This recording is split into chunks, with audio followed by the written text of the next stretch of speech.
Boatworks today is sponsored by Total Boat and Alexial Yacht Coatings, as well as supported by the generosity from the beautiful folks over on Patreon. Thank you so much. So welcome back to the shop, everybody. Now this week is going to be a bit of an overview of several weeks of progress that's been going on in the background. And there's going to be some that's going to be shown this week, some for next week, and then I think there's even going to be some for the following week after that. Now everything is kind of being put together in steps and stages so that it's all cohesive and it makes sense. But anyways, we've got a lot to get through. Let's get started.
All right, I think I've got everything ready and prepped and ready to go. Now, before I get started mixing up resin and laying all this out, there's a couple things I need to do first. First thing is I need to address some of the surface defects that are on the surface of these Coosa panels. Now, if I were to just come right over and lay glass as it stands right now, I'm gonna trap little air voids beneath the glass, which is less than ideal. So to take care of that, I'm gonna mix up some structural repair putty from Total Boat. And that's a polyester-based, non-waxed, fortified, so it's already pre-thickened and it's got glass fibers and stuff already in there. So I'm gonna mix up some of that, and I'm just gonna take a skim coat and go over all the little surface defects that I can find. Now, because the repair putty is polyester and the resin I'm gonna be using to wet out the 1708 is also polyester, I can go wet on wet. They are the exact same base component, which is polyester resin, both non-waxed, so that's gonna be the plan, wet on wet. Now, I'm gonna have to kick this in high gear. My daughter's got a softball game in about 2.5 hours, and she gets really pissed if I'm not there. So I'm gonna have to kick this in gear. Now, the other thing that I need to do, kind of thinking ahead after a few steps after the glass is down, I need to clean my fin rollers. Now, last time I used these, I'm presuming I was in a little bit of a rush, and I didn't exactly do a good job cleaning them. Actually, I didn't do any kind of a job cleaning them. I threw them in a bucket full of acetone, and the acetone evaporated, and well, now I'm left with just a bunch of crusty rollers that I can't use for rolling out the air and the resin within the 1708. So I'm gonna do a quick clean on these. Now, this is a question I get pretty much weekly is, what's a quick and dirty way to clean these up after they're all crusty and nasty? Well, I'm gonna show you. Now, if you're gonna try this, make sure you're doing this outside. Now, I don't have that luxury here, otherwise it's just too much of a pain to try and move everything out to record this outside. So, if you're gonna be doing this, make sure that you are outside, because what we're gonna be doing, we're gonna be using our fancy little torch here, and we're looking to get the resin that's on these rollers, we're looking to have this catch fire. Now, you can help it along with the torch once it gets going, but what you do not want to do, you do not want to light this thing up until the roller part of this is glowing red. Being aluminum, this will warp, and then your roller is just completely jacked. There's no salvaging it. This is pretty much exactly what you're looking for. I'm just gonna let this go. Once it's out, it's out. I'm gonna let it cool off, either just let it cool by the air, or I'm probably gonna dunk it in some water because I am a little bit of a time crunch. But I'm not going to rush this burn off part. Just let this go and do its thing until it puts itself out. All right, now after this has cooled, important little detail. Evidently I didn't wait long enough. But it didn't catch on fire or explode, so we're good. Give it a quick little soak in the acetone, and then I've just got a little wire brush here. Scrape all the burnt bits off. And it may not look pretty, but it will be clean. And if there's still some little bits and doodads that are left, we can give it another round of burning. But once the resin has cured in the little grooves of these fin rollers, burning is really the only way to get rid of it.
Well, today is the day. This is going to be the turning point for at least for the first half of this project, and something that I've been wanting to do since last fall. It's just, for one reason or another, it just didn't happen.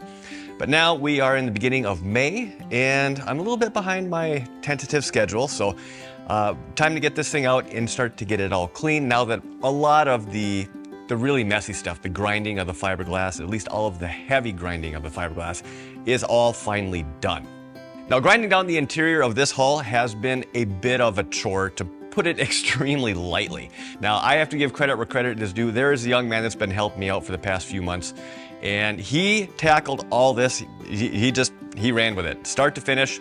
For the last 2 months, he's been picking away at this. Now, we don't really have a whole lot of time each week to kind of throw at this, but 2-3 hours a week, and he knocked it out. Didn't complain once, and he did a hell of a job.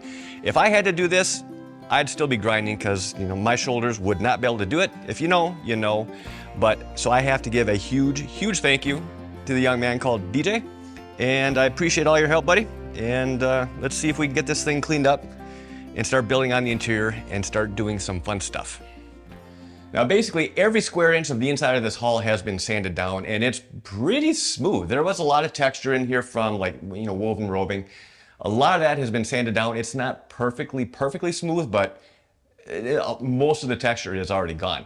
Now, as a result of all of this grinding, it's disgusting in here. I mean, it's clean, for the amount of work that's been done, but it is still disgusting, right? Before we start rebuilding the interior here, I want this spotless, so as you can see, I mean, I could sit here and try and wipe this thing down over and over and over with cleaning solvents and try and rinse it out and manage, I have a much better solution. We're gonna work smarter and not harder. We're gonna take this down the hill. It's a beautiful day. Today is the last day before we have about a week and a half of solid rain. So today's the day. I want to take it down the hill and I'm gonna power wash this thing. I'm gonna hit it with some soap and water, power wash the living crap out of this thing, get it as clean as I can get it, and then haul it back up. Dust will be gone.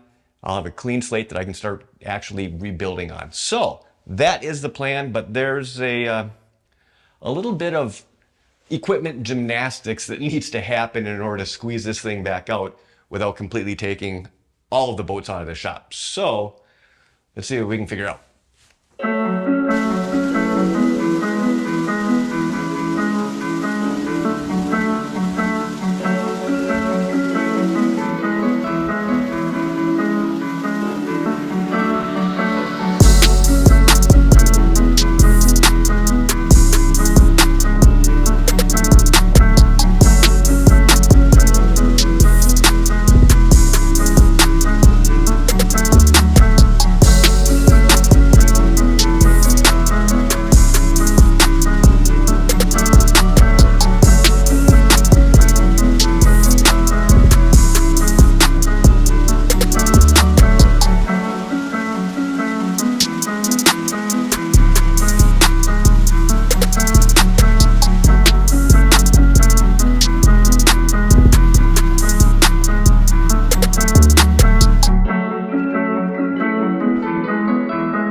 Well, good morning, everybody. It got a little bit late last night when we were finally bringing the boat up. Bringing the boat in, getting it back into position here, everything went incredibly smooth. Unfortunately, I can't quite say the exact same thing when we were trying to get it out. Trying to bring it out, it took about an hour and a half, and I don't know if the camera's going to pick it up, but we did play a little bit of a game called Bumper Boat. But pulled it through and we got it snuck out and got everything done. Now, as far as how the interior turned out, everything looks fantastic. It's still wet in here, like there's still standing water in the bilge. But all things considered, we probably dumped, 40, 50 gallons of water through that pressure washer yesterday. And everything looks absolutely fantastic. Not a single speck of fiberglass dust, which is exactly what I'm looking for. Now, going forward, what the tentative plan is looking like is the first thing I need to do is I need to get this keel leveled off so that I can get the flooring pieces set in place. They're already made. They're made out of Coosa. They're glassed over with 1708. But I got to level out this keel before the floor can go in. Once the floor goes in, then the bulkheads can go in. And that's what we were glassing a little bit earlier in this video. Those bulkheads are going to land essentially right here, where you can see kind of the darker line. Now, those are critical pieces of the puzzle here. Once the floor and the bulkheads are in, then I can start framing out the V-berth. Now, the V-berth is where all of the electronics are going to be. So all of the Victron gears, so the inverter and the charger and all the little miscellaneous items that go along with that, as well as the Epic lithium-ion batteries. I've got to figure that out, but I can't start playing or tinkering around with the layout of the V-berth, specifically where all those components are going to be living, until I get the floor and the bulkheads in, because everything else on this interior kind of springboards off of those two things, because the location of these bulkheads are non-negotiable. This is where the main stays, for the rigging. The main stays land on these bulkheads, and so the location of these is non-negotiable. But once they're in place, everything else should be able to start dropping into place. So that's what's coming up ahead. Been waiting, been wanting to get to this point for months, but this was kind of a big deal. This was a major hurdle, and it's going to be time to turn to the chapter. Now that I'm looking at this, there is one other thing that I need to do, and that is going to be glassing up and closing up these two holes that I had to drill in order to power wash this boat. If I didn't drill these holes, I would have 50, 60, however many gallons of water just literally sitting in here, 400, 500, 600 pounds of water. Not cool. So before I brought it down the hill, I drilled these two holes, and they worked great, but they need to go away, because nothing is going to, I have no need for these holes other than just for drainage, which, they've already served their purpose. So I guess before I put the flooring in, I'm going to have to glass those up and make those go away, but that'll be a quick turnaround. But that's all going to be the kind of things that are going to be coming up for next week. And on that note, I think this is going to be a good stopping point, because I have a feeling the video is already starting to run just a little bit long. So as always, I hope you enjoyed this. I hope you found this interesting. And if you did, hit that thumbs up button. If you're not already subscribed, hit that subscribe button and the notification bell. Thank you in advance. I greatly appreciate it. If you have any questions, comments, feel free to leave those down below. I will do my best to follow up with you. And as always, I want to thank you for your time. Thanks for watching. Have a wonderful rest of the weekend, and I'll see you in the next video. This has been a Boatworks Today. The Black Series.